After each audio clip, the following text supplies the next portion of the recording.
अभी तक हमने 11 इडियम्स को कवर किया हुआ है एंड उन इडियम्स में हमने अभी तक verbal idiom, nominal idiom and prepositional idiom, ये 3 किस्म के इडियम्स हमने अभी तक कवर किए हैं। और हमने ये सीखा भी है प्रीवियस वीडियोस में कि नॉमिनल इडियम कहाँ पे हम लगा सकते हैं सेंटेंस में, प्रीपोजिशनल कहाँ पे लगा सकते हैं और वर्बल इडियम कहाँ पे लगा सकते हैं।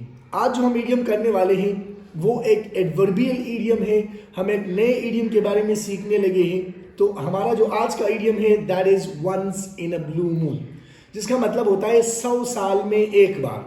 अगर मैं इसको सेंटेंस में इस्तेमाल कर दूं तो ये कुछ इस तरह होगा, my uncle visits us once in a blue moon.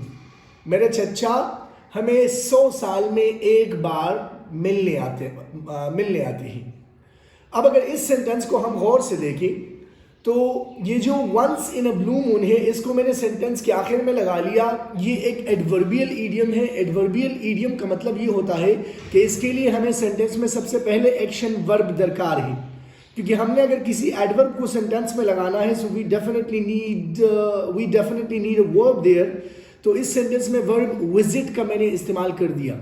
अब एडवर्बियल इडियम को जहन में याद रखिए कि ये आप सेंटेंस के शुरुआत में भी लगा सकते हैं, ये आप सेंटेंस के आखिर में भी लगा सकते हैं। और कुछ इडियम्स, कुछ एडवर्बियल्स कुछ इस तरह होते हैं जो सेंटेंस के बीच में भी लग सकते हैं।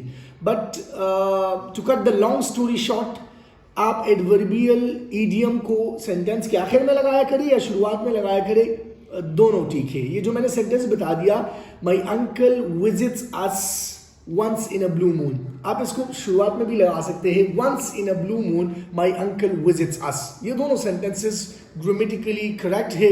You can use it whether you want to place adverbial idiom at the beginning और at the end of a sentence. अब अगर आपने भी फॉर एग्जांपल इस adverbial idiom once in a blue moon को सेंटेंस में इस्तेमाल करना है तो आप आसानी के साथ इसको किसी भी सेंटेंस में जिसमें वर्ब मौजूद है उसके आखिर में लगा लें। लेकिन वर्ब भी आपको इस तरह चुनना होगा जो once in a blue moon के साथ तवाजुन रखता हो, कुछ ठीक हो। Once in a blue moon का इंग्लिश में मतलब होता है समथिंग विच नेवर हैपन्स या something which happens very rarely, या तो बिल्कुल हो ना, और अगर हो भी तो बिल्कुल नेग्लिजिबल किस्म का हो, मतलब हमें पता भी नहीं लगे कि ये हुआ है। तो in that situation, if you want to express such sort of situation, you will have to use once in a blue moon in sentence. Now it's your turn to use one sentence based on this idiom in the comment below. Thank you for watching our today's idiom.